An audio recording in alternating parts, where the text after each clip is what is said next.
Welcome to Momentum Investing, property investing made easy. One of the world's top podcasts on property investing, bringing you the top experts in the field so you can learn firsthand what it takes to create passive income and take control over your financial future. Hi Momentum Investor, welcome to the next episode of our show.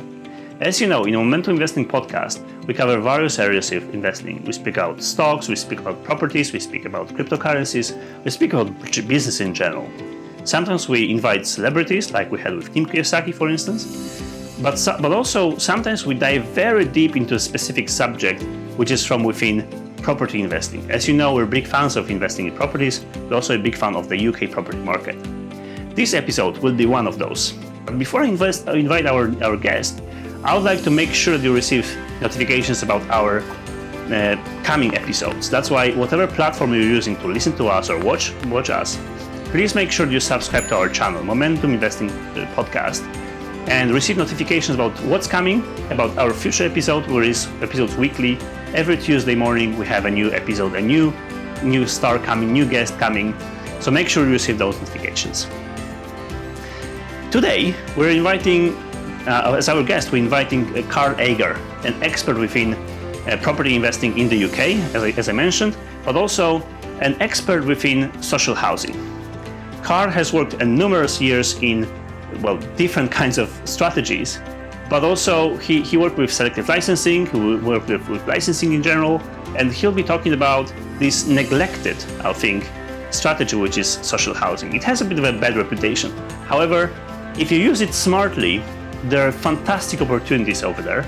And Carl will talk about how to use social housing as an opportunity to create secure, safe property investment, so that will last for years, and how to avoid those risks that come with social tenants. So welcome to the new episode. Welcome to the show. Good morning, property investors. We are launching another episode of Momentum Investing Podcast. My name is Lucas Bryski. I'm one of the hosts and founders of Momentum Property Education. And in this show, I would like to welcome Carl Agar, who is a top UK expert in the social housing sector. Now, Carl, I could briefly describe what you do, but you do so many things that maybe I'll actually give the floor to you. And can you tell a bit more about yourself, and also tell a bit more about the social housing sector? What is it? Yeah, hi Lucas, and hi everybody watching. So my name is Carl Agar. I'm the managing director of a company called BRH, and we basically focus on the development of property for investors. And we also have a vast number of housing association partners. So I guess our role in the market is to connect the two. So my background really is I've probably been in the industry just short of 20 years now. Started out as an investor, then became a letting agent, which is a natural progression, I think, for most investors. But actually my background was marketing, to be honest. So my original intention and journey in property was about building a portfolio as a pension pot. But as these things do, it grew and grew and grew. And we created a new concept for a property management company, which is BRH as we know it today. I was also the National Landlord Association representative for Yorkshire for about 10 years. So I worked with all of the local authorities on the legislation, which basically covered everything to do with the PRS. And then the other side, taking a step further to that, I'm involved in a business called the Home Safe Scheme, in which we work with local authorities in delivering licensing in a landlord-friendly way. So in general, that's my background. How did I get into the social housing element? Well, I guess really along that journey about 6-7 years ago, with lots of different things I was involved in, we suddenly recognized the fact that social housing had depleted significantly. Mm-hmm. So the opportunities for tenants to go to their local authority and ask for a council house, as it was once referred to, well, they diminished quite rapidly. And the private rented sector had grown quite significantly, because guess what? We're all buying houses. So as landlords and investors. Yeah, so as well. Absolutely. So our market share for the private rented sector was growing rapidly.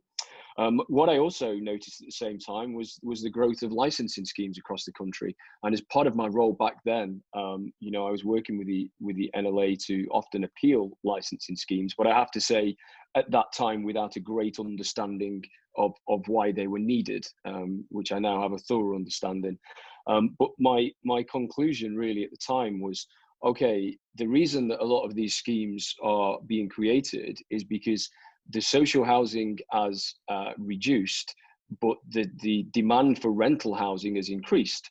So all that had actually happened was that the tenants that would have been in social housing were in the private rented sector. And to be quite frank, they were renting housing from private landlords who had no idea what they were letting themselves in for. And what I mean by that is that at the bottom end of the spectrum, tenants, and especially the tenants that were coming from the social housing sector, would have more needs than a particular, you know, an average tenant. So they just need more support, support with paperwork, with setting bills up. We tend to find that there may be high levels of antisocial behaviour and other things going off in their household. So they needed more support than what the unassuming landlord was willing to give. A lot of the data that we have is 72% of landlords own one property. So and a lot of them have been accidental landlords. So actually, for many people, being a landlord is passive. So they've not really given much thought to it. The interpretation at the beginning is, I own an asset, I'll rent it out. That's it. Yes. So we've got this massively unregulated market with billions of pounds of property. And which might have actually caused the social housing get a bit of a bad label, or am I wrong? Because if landlords were renting their houses to on the social housing market, that maybe some of them were actually negatively affected, and that might cost the social housing sector be a bit, I would say abandoned, but a bit like treated by people with caution, is it? Yeah, I think maybe what happened is that when the social housing sector started to reduce in size, and the tenants, if you like, spilled over into the private rented sector, it was dealt with through the administration of housing benefit.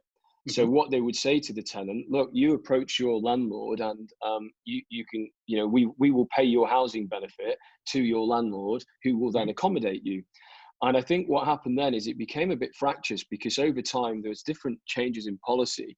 And the decision that was made was that tenants would be paid direct, and then would be entrusted to pass the money on to the landlord. But I have to say, there wasn't much acknowledgement again into the support needs of the tenants, who may have need help budgeting and doing other things. And to be quite honest, I always look back at this and say, I can't blame a tenant that spends their rent at Christmas on their children rather than giving it, we're all human, and look, they're on the breadline, they're in fuel poverty, and I think, the government was a little bit naive in assuming that they were going to empower people by allowing them to manage their own money in that way. It didn't work out. So lots of landlords racked up arrears, lots of people were evicted, and the introduction of universal credit came on board then, and I think I don't probably need to say too much about how that's gone down. So I think all of that, I would say that has shaped the private rented sector's experience or thoughts about social housing. But what I have to say is it's limited, because if you speak to a landlord in isolation and say, are you interested in leasing to the social housing sector? So, oh no, thank you. They'll immediately make an assumption that we're talking about a tenant on housing benefit. So I think that's, in answer to that question, Lucas, that's what shaped the perception. Just going back to what I was saying earlier, from my experience, what I could see, or what I felt I could see lots of licensing schemes cropping up for very, very valid reasons. Lots of landlords appealing against them for what I have to say are are blinkered reasons, because the engaged landlords would represent 5% of the sector, and they would want to stop some form of support system around an entire market for the inconvenience it had caused them. But they didn't realize, I don't think they realized, that the other 95% of the market was operating in such a way it was devaluing their assets, and there was no way to control it without putting these bigger mechanisms in. Now, councils delivering it themselves and failing to deliver properly is a different debate, and not for this podcast. I can do another one on that for you, but not for this one. But the point I was getting to, and I will get there, is that you could see really that if you can imagine that these people that have gone from private rented sector into social housing sector, and I give you a great example in an area of Doncaster where I'm based, great big social housing sector becomes so chaotic that the local authority couldn't manage it. So after years of trying that, they decided to knock down all of those houses, okay? Those tenants actually, because their children were in local schools and things like that, those tenants migrated into whatever private rented property they could find in that same area, so that they didn't have to disturb their children's schooling, okay? But what happened then is that the unsuspecting private landlords, all operating in isolation in their own silos, unbeknowingly inherited all of these people. And guess what? They had no mechanism whatsoever to manage behavior. So I think what we've seen around the country is lots of, and it was the private rented sector is now blamed and pointed at and said, oh, you guys are failing us, without the acknowledgement that saying, no, the social housing sector's reduced, the private rented sector's picked up the slack, but we don't have the support functions that you would have had in order to support a section of that population going into the PRS that needs extra support. And I think the outcome of that is areas being labelled as bad, lots of ASB, difficult tenants, etc.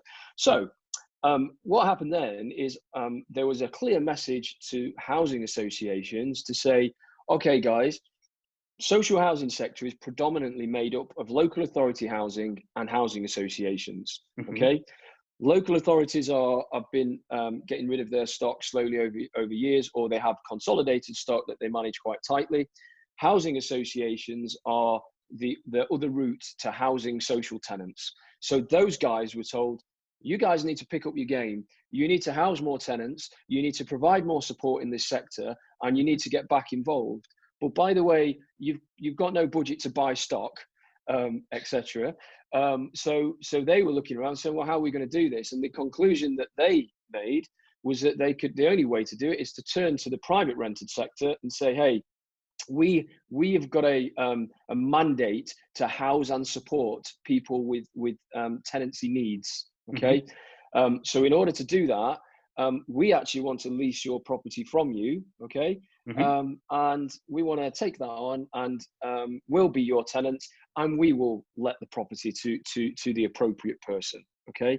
So we picked up on that 5-6 years ago, and that's where I guess our journey into and I'll basically refer to this as the private rented sector supporting the social housing sector. That's where our journey began with that. Okay, so essentially what's happened was that housing associations started to be a body that regulates everything and then takes over the property from landlords, and they're responsible for social tenants, right? So as a private landlord, we're not dealing with the social tenants at all. We're only dealing with the housing associations, and then they sort of are the body in between who we as private landlords talk to, so that we don't need to face all the issues they have, if there are any issues, right? Yeah, that's absolutely correct. I mean, I would say when I first started investing in property, I was on the model of, by what I've often called, you've heard me say before, the low value, high return properties, but they're high risk. And the high risk is that the occupier, and again, I'm not labeling the occupier in any way here. What I'm talking about is business. So I would look at the numbers, and there is just a hard facts that in certain areas, if you acquire a property, the property will attract a certain tenant type in the private market. And whilst on paper it seems good for the time being, what my experience was is, I'd let a property out for 475. I'd maybe have 200 a month finance on it, which is a typical scenario. The tenant would abandon the property in 18 months. They'd be on housing benefit. They would just bounce to the next property, to an unsuspecting landlord after they've abandoned our building. We're following a legal process of regaining a property after abandonment. We finally get the property back. There's £3,000-4,000 worth of damage. That's all my profit gone, et cetera, et cetera. And that was something we started to experience, which was, why we looked for alternatives, really. So yeah, and what this model is basically saying is that these guys, they are accommodating the same people. Sometimes they're accommodating people that's maybe got slightly bigger support needs, because one thing to understand about housing associations is that they're unlike local authority housing, and it's clear, we have to clearly make a distinction here. Housing associations are not the local authority. Okay, they have consent to operate in a local authority's area, and they have agreements where they will receive referrals from the local authority or other third sector organizations like charities that help the homeless and things like that. They will receive referrals in order to assess whether they can then house somebody. What you tend to find is they all have their own reason for being. So it might be that they're in existence to primarily support ex-offenders, people fleeing domestic violence. It might be that they're there just to support people being presented as homeless. But they do tend to have a primary reason for being. And the reason for that is that people that meet the criteria of the primary reason would get the housing first, because they all have limited stock. If they have no other demand from people with that requirement, then they can give it to whoever else has been referred to them. So they all operate, and there's several hundreds of these organizations that are dotted around, the country, really. So what I got from you, what you were saying was that in some cases, actually, housing association might be a very good choice for many landlords who are experiencing bad tenants, right? Because instead of dealing with the problems, they can basically hand over their property to a housing association, and then situation gets much clearer, right? Yeah, so absolutely. Responsibilities and management. Yeah, I would say, especially if you own property in that area, it's the right housing association. So you do need to understand their lease. It's a different relationship. So normally a landlord would be used to letting on the private market on an AST, and this is done under the terms of a lease. So you would need to get, there tends to be a lease that they will present you with, a standard lease, and it'll have terms in it. And sometimes you can negotiate those terms. Sometimes it's just is what it is. But it's definitely something that, it's a bit more serious than an AST.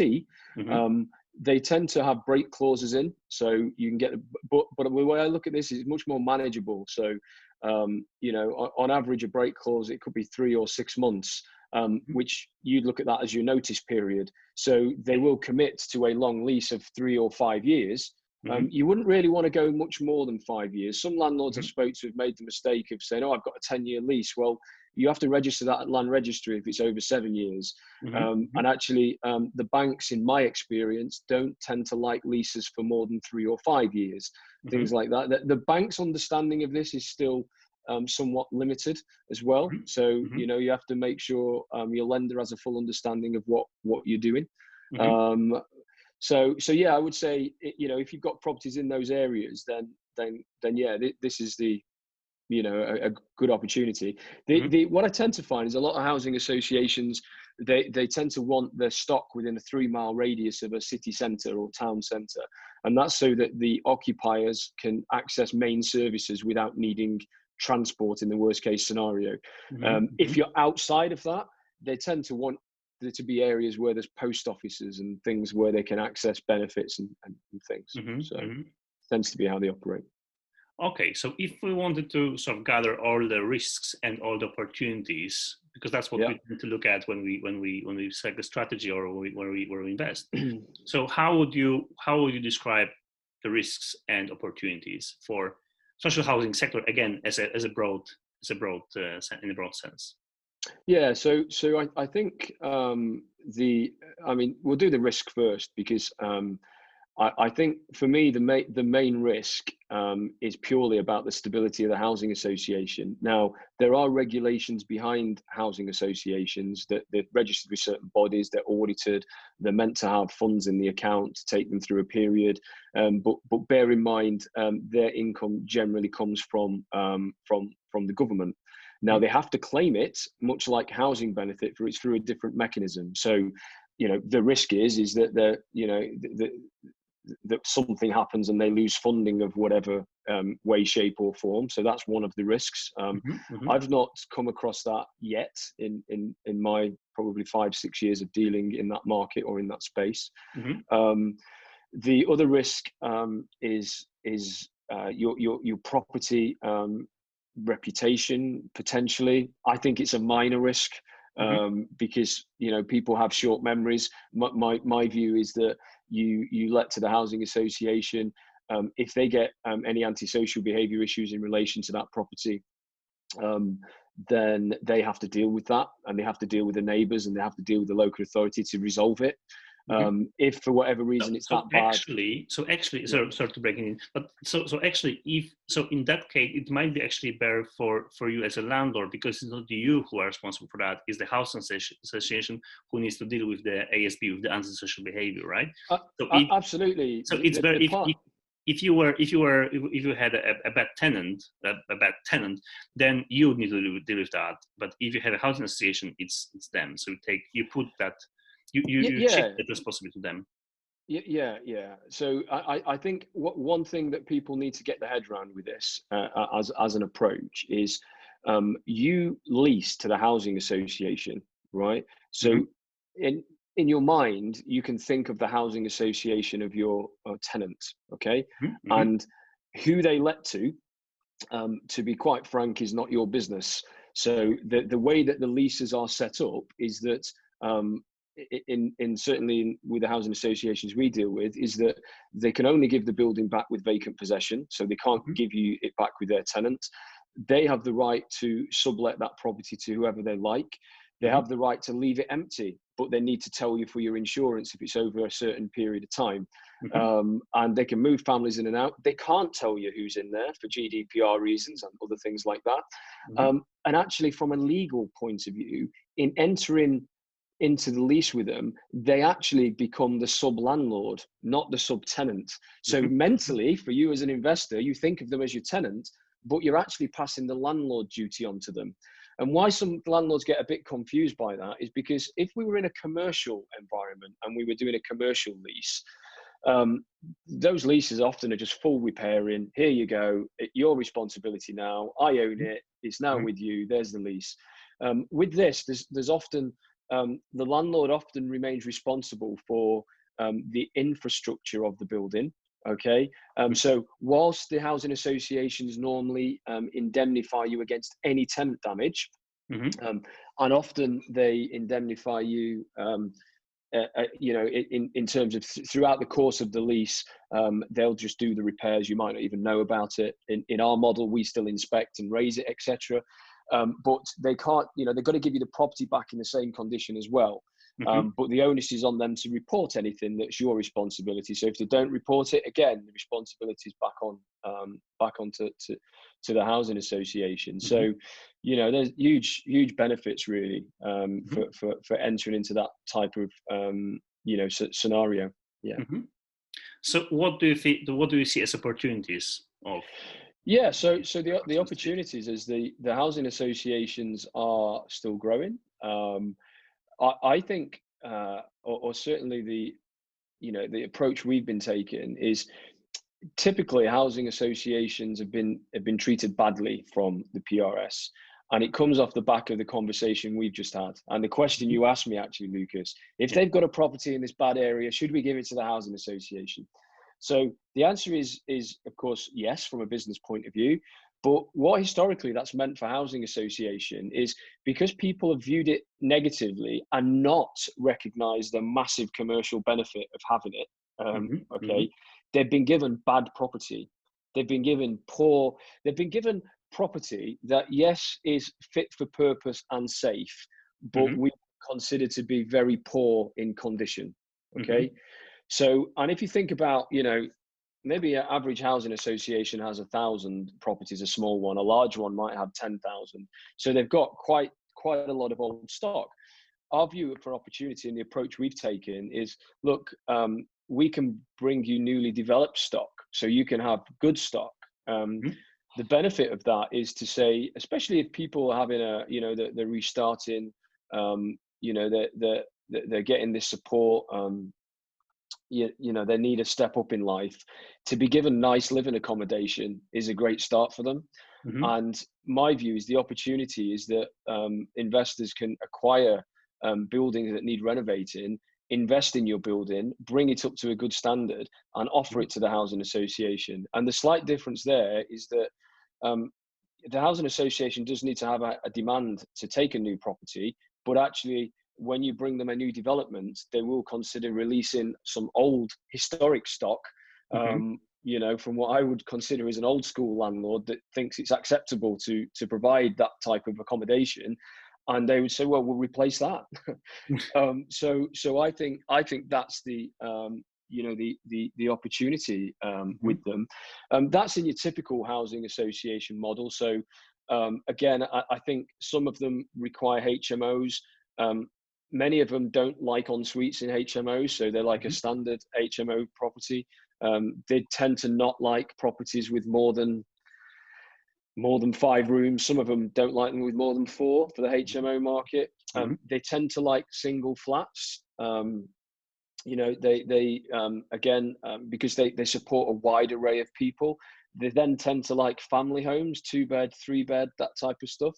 So there's lots of opportunities for you to have a varied portfolio and put it into that space.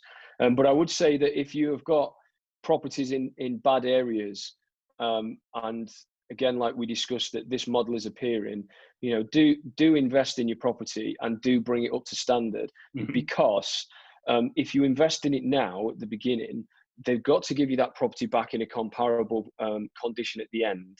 And it's likely that they'll keep your property for a long time in this lease, where you have no void periods, you have no delays with your rent, you have someone covering a lot of the maintenance, albeit you're still responsible for certification, for gas and things like that. A key point is you're still responsible for third-party damage.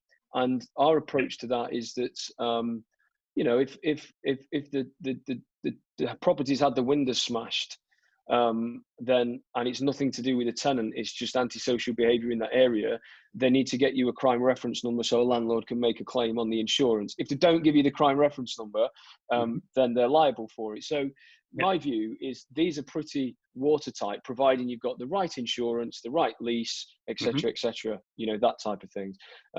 Where a lot of landlords make the mistake, by the way, is they look at this opportunity and they think, I'm just going to go direct to a housing association, and they don't understand it. And the housing association doesn't understand the landlord's needs, and that's a key thing to remember, because they're not from that sector, so they don't know how. So what they'll say is, yeah, we just need that property, thank you very much, and here's our standard lease. So it won't be the lease that someone who's been working a long time is negotiating. It's our standard one. That tends to be how it operates. So that sort of takes us to the question of, okay, so what are because in that case, it's probably good to work with a good letting agent who's gonna still work with the housing association on your behalf. But that, of course, affects your costs, right? So let's talk, before we jump into that, let's just talk about cost of running or lending in the housing association, compared to the regular sort of private rental market. Yeah, so like with everything, the pricing is regional. So it's often linked to housing benefit levels in a loose way. We tend to find that compared to what you would get in the private market, they tend to be about 10% more. So on average, in and around South Yorkshire, 2 beds tend to be about 450. 3 beds tend to be about 525. So they pay, in our experience, they tend to pay just above really market. They don't pay below the market rate, put it that way. What you will find is that if there are housing associations that they're not set up to provide tenancy support to their tenants, they will tend to be 10 or 15% below market rate. Okay. So if they're just there to say, we operate in the social housing sector, we don't provide any tenant support, but people can come to us and they can get a property from us, they're actually, targeted on securing rents lower. However, there's sometimes still a benefit to doing that because you're going to have no voids, and if they do the maintenance, etc. So you do have to look at it, in each case. And the other thing is, not all properties can go into the model because often the housing association has to run a RAG report, red, amber, green. They have to contact local authority and police and make sure that they can take this property on. So if it's a difficult property, they may say, no, we can't have property in that area, because recognizing if they have some chaotic tenants, they don't want to add to problems in an area. So it's very much postcode driven, and a case of asking them in the first instance, I have a property, this is the address, is it of interest to you? That's the first one. So actually, housing association can say no to a landlord just because if they talk to local authorities or to the police, or they might be some circumstances which say which basically don't allow housing association to take the house into their stock, right? Correct. Yeah. I mean, it's exactly that. So, don't go buying a property with the idea of putting it into this model without a backup. Because, what I like about this model, and I'll tell you more at the end about our approach, but what I like about it is you can almost get an agreement in place for them to let the building subject to you buying it. So you could have an offer accepted, speak to them, and if they don't want it, you could withdraw. If they do want it, they'll take it as soon as you've completed. They will visit, and they will carry out one of their own inspections, and they will come up with a potential work list to say, look, this needs doing. Some of them require furnishings. So, the difference, the main difference, if you were talking about just standard housing, the private rented sector get away with a lot.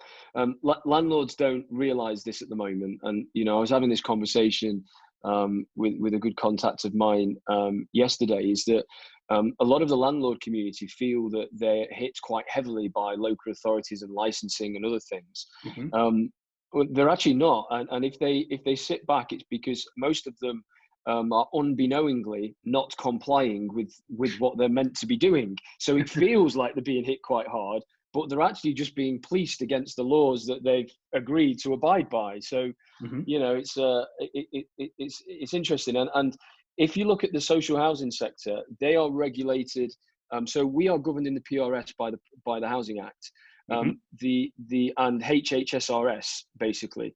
The Housing Health and Safety Rating System, and that's what the local authorities and their officers will assess your property against. In the social housing sector, they work to decent home standards, which is a different set of standards, but both serve the same purpose. So when we go into a housing association, for example, they will insist on a fire door in a kitchen. They will insist on a heat detector in a kitchen. They will want window dressings as standard, so you'll have to have blinds in, things like that. Things that that are not insisted by private tenants. I would argue that a good landlord should do those things, but they would argue with me, well, you pay for it. so it becomes a cost issue. But so there are slightly different standards at play, and slightly more cost to setting the property up initially that people need to be aware of.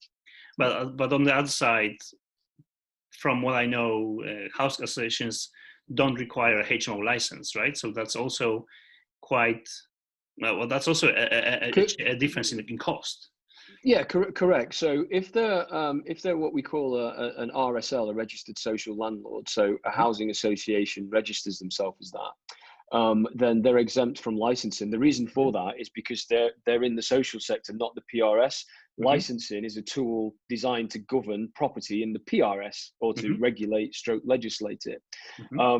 So if they're a housing association, then that's the case. There's been some confusion recently, because one of the biggest operators in the sector was G4S, who were operating the asylum seeker contract, and they're viewed as a housing association, but actually, legally and technically speaking, they're a management company operating the contracts on behalf of the government, so etc. So actually, even though they're housing tenants in that sector, the landlord still has to have a license for that model. So G4S were recently taken over by MIAs. So if you are a landlord who has a lease with MIAs, then yeah, you'd actually need a license, a HMO license if it's a five or more occupiers, or if it's an additional licensed area with 4 or more, or a selective licensed area. If there is a requirement for a license, you'd have to have it. But the rest of the sector's not like that.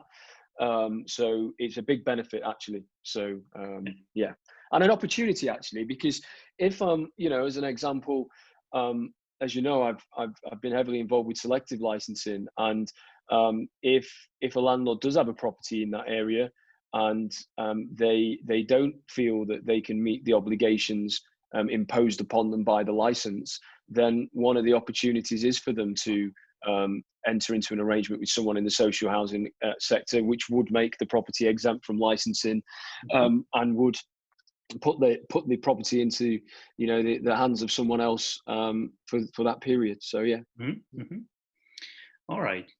So what are the other benefits? Because I mean, as my listeners do not know, but I also have 2 of my properties being leased to a housing association, so I know a bit about this market. But what about costs? What about utilities, council tax? Who pays that? What are the additional costs? Yeah, so private landlord. Yeah, so if it's a standard residential property, so a family home, 2-bed, 3-bed, 1-bed flat, or whatever, the housing association, as we said earlier, becomes the landlord through the means of the lease. So they take over full responsibility for everything. So your cost would be your insurance, and by the way, you would need to check with your insurer that they cover this type of property. There are specialist ones, and if anyone wants to contact me and they do this, I can point them in the right direction. But don't assume that your insurer will cover it. What I've actually found is that the insurance, in fact, the policies that we deal with have been cheaper than what our previous policy were. But actually, if you contact your existing insurer and tell them what you're doing, they'll probably charge you a premium. So what I guess I'm saying is it's specialist, and you need to be with the right company. So you've got that. If it's a property that's leased as a HMO, they tend to, first of all, they tend to look at the rental value at a room rate, and it can be anywhere between £40 and £50 a room. And some landlords go, no chance, it's too low. However, they take on full responsibility of council tax, all the utilities, and you have no void periods. So as you know, I've been involved in a lot of HMOs over the years.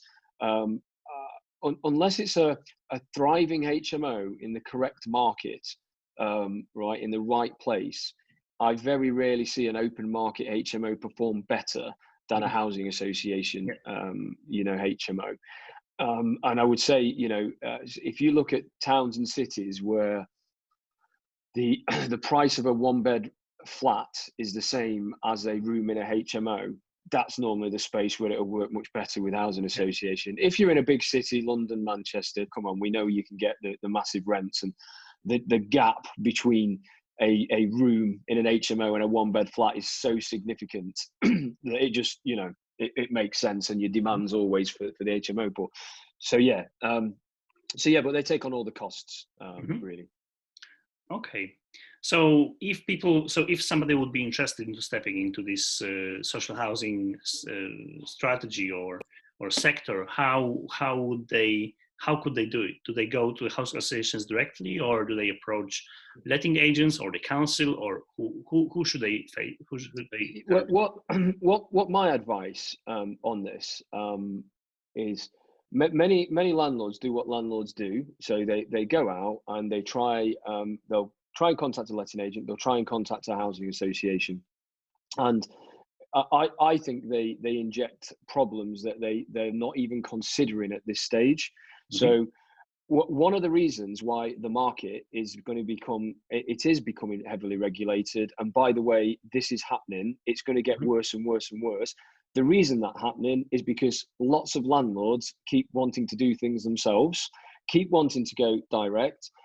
It's too difficult a market to manage because it's too fragmented. So by going direct, for example, and having a relationship direct with a housing association, they're putting a burden on the housing association because they're not set up to manage multiple landlords.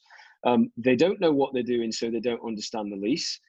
They have no strength when it comes to the end of a lease to negotiate because there's power in numbers, etc.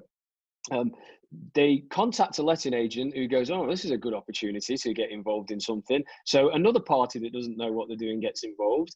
And what we have is, in my opinion, a train wreck of a market. And then where that ends up is massive regulation and, the margins kicked out of everything. My suggestion, and I'm not saying this at all to say, okay, you should come to us and we'll do this with you. What I'm suggesting is, have a look who your housing associations are. There is a national register of RSLs, okay? You can research and Google it in your own area. Contact the housing association and by all means have a conversation with them about, do you have a demand? What type of stuff are you looking for? Are you leasing property from the private rented sector? But then ask them if they have a preferred partner that they work with. And ask them if is there a specific agent that provides them with a lot of stock? Is there a specific property management company? And by the way, there is a difference between the two, letting agents and property management company. I'll tell you the main difference is the property management company knows what they're doing. But yeah, and so I would ask that question because if there is, believe me, you will be better approaching that organization and asking them to put the stock in the model. And for lots of different reasons, and we spoke about this before, Lucas, but the housing associations we deal with, they have a lease that they would use with a private landlord. Their hands are tied somewhat because if they need a property and they're approached by a private landlord, they have to take it. So they will give them the standard lease. A lot of the leases that we've developed over time are different. They have an unlimited indemnity on damage, whereas what the private landlord will find is it's capped at a month's rent. There'll be lots of caveats they haven't even thought about because they've got no experience of it. And then I would say at the end of the lease, what tends to happen is there's a dilapidation discussion. I think you're in a much stronger position if you're with a property management company that's got a lot of property because the discussion is going to be very, very different. Whereas if you're just a private landlord that's got one property with them, they might not play ball like they should do at the end of it. My experience has been very good with them all. That's because we manage volumes of stock for them, I think. But I have heard horror stories. I've heard stories of people being involved in this market, having the properties been given back in a bad condition, having to go to court and fight to get the dilapidation money. So I think that's why I would say don't go at it alone.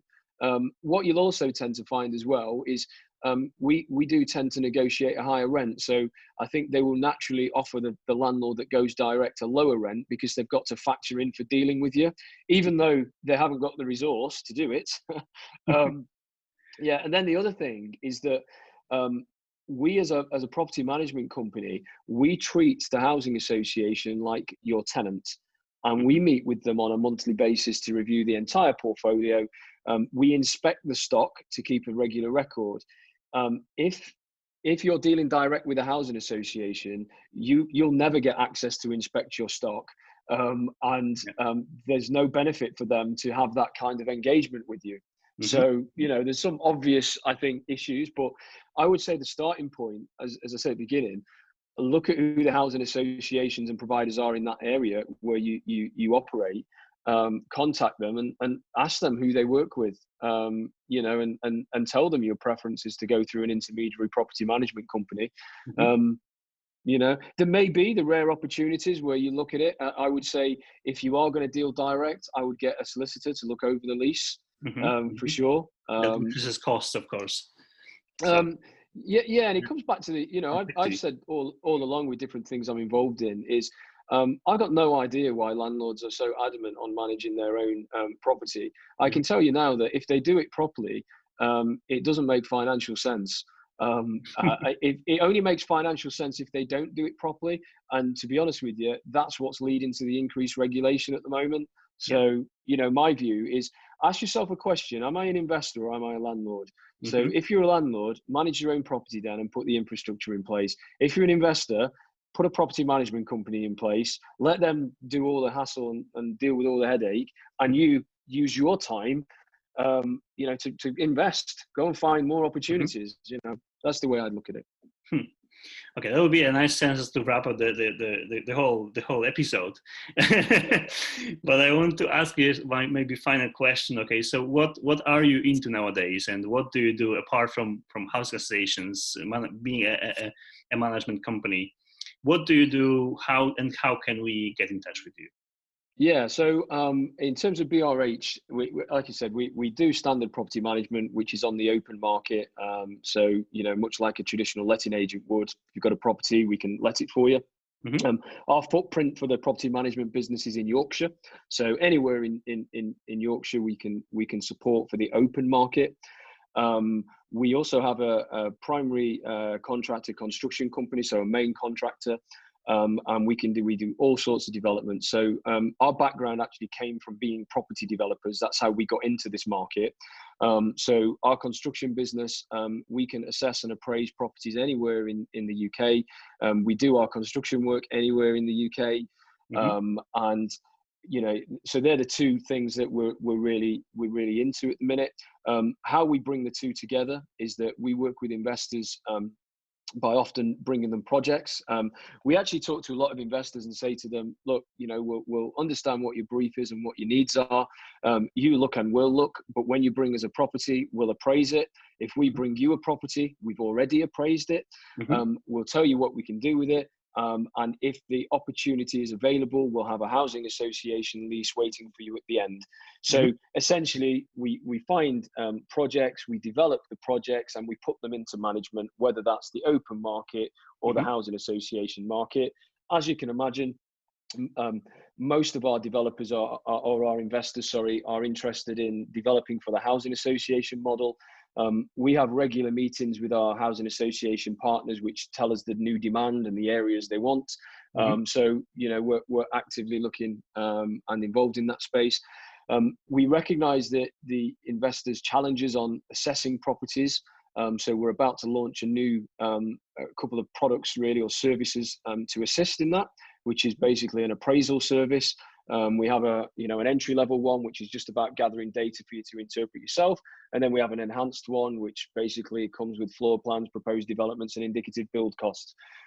We think that's going to enable the investor market to move much quicker. So yeah, I think in a nutshell, that will be actually a very interesting service for many of our listeners who are overseas investors. So we count, especially nowadays, because not many planes fly actually to the UK. It's really hard to assess properties on the ground. So then probably they can reach out to you and you can assess the property for themselves, even no matter if they found it or they got it from sourcing agents, right? Yeah, we have a view really that says, look, and we recognise, by the way, overseas investors are more vulnerable, and as you know, we've been involved in helping a dozen or so out from the work of a previous developer. So we know that overseas investors are preyed upon. Our view is that, look, if you're looking and scouting and you see 7 or 8 different properties, look, contact us and we can deliver you that entry level service that gets you all the data and information you need in order to determine, you know, the next, you know, which one you want to proceed with. When you've decided which one you want to proceed with, then we can help you with more things. So it's like a stepping stone. So you don't need to be spending too much money. And I think our approach is we'll go in and appraise it, but we will tell you if we think you need a structural surveyor to go in, if there's damp, and things like that, and what needs further investigation. Some of the people we've helped over the years have got involved in projects, and they weren't properly appraised at the beginning, and therefore they've had a builder's cost that has led them into acquiring a site, and the build costs ended up being double what they thought it was going to be, because they didn't know they had asbestos. They didn't know that they needed acoustic hangers in the ceilings, and they needed to meet building regs for certain things. So it's just about getting the right information so investors can make the right decision. And if you're not here, by the way, that's really difficult. Yeah. So that's what we're there for.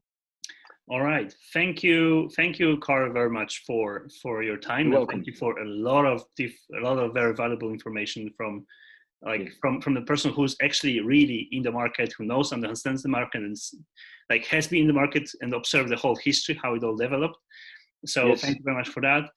Last question. So how do we get in touch with you? So if somebody wanted to contact you, whether it's regarding housing association, the management, or construction, or the QS services, how do people approach you? Okay, so at this stage, if people could just email me directly, that would be great. So it's carl.agar, and it's Carl spelt with a C, and Agar is AGAR, and it's at property with BRH, so Bravo Romeo Hotel, .co.uk.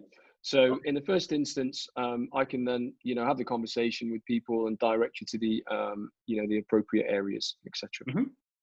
All right. Well, I think we'll also put the details in the description of this podcast, whether it's going to be on YouTube or iTunes or Spotify or whatever platform you're listening us on. So we're going to put that email address if you're okay with that, Carl. Yeah, absolutely. And I just think one final point is, as you know, the other thing I'm heavily involved in, Lucas, is licensing. So if any of your listeners or contacts, clients, etc., if you have any queries about licensing whatsoever, HMO, selective, additional, Article 4s even, then feel free to send me an email, and I can answer your queries for you. Lovely. Thank you very much, Carl, once again. Thank you for listening. Thank you for spending your time with us. And of course, we would now like to invite you to our next episode, which is always on Tuesdays in the mornings. All right. Thank you very much, and see you next time. Wow, that was a very content-heavy episode, wasn't it?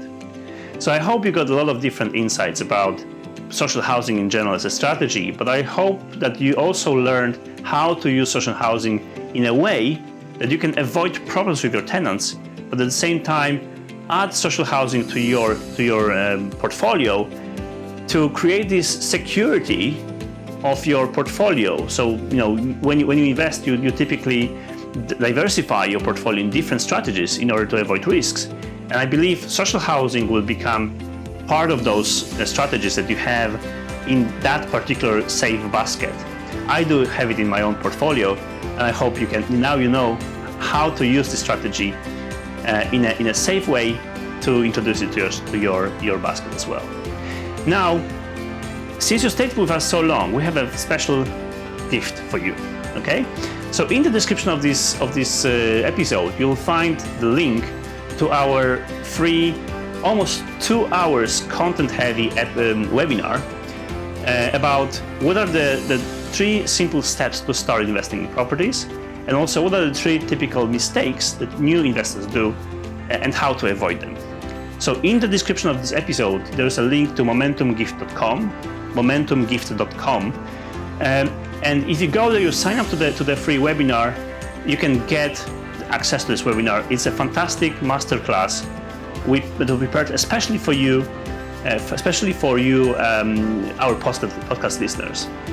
So thank you for staying with us. Now the new guest. Okay, so we release every episode every Tuesday, and on Tuesday we'll have a special guest coming. It's going to be Chris Cooper. Chris Cooper is an expert within broadly business. Of course, he's a business consultant, but also he'll be talking about the JV partnerships, how to structure a good JV partnership, what are the risks, and how to mitigate them.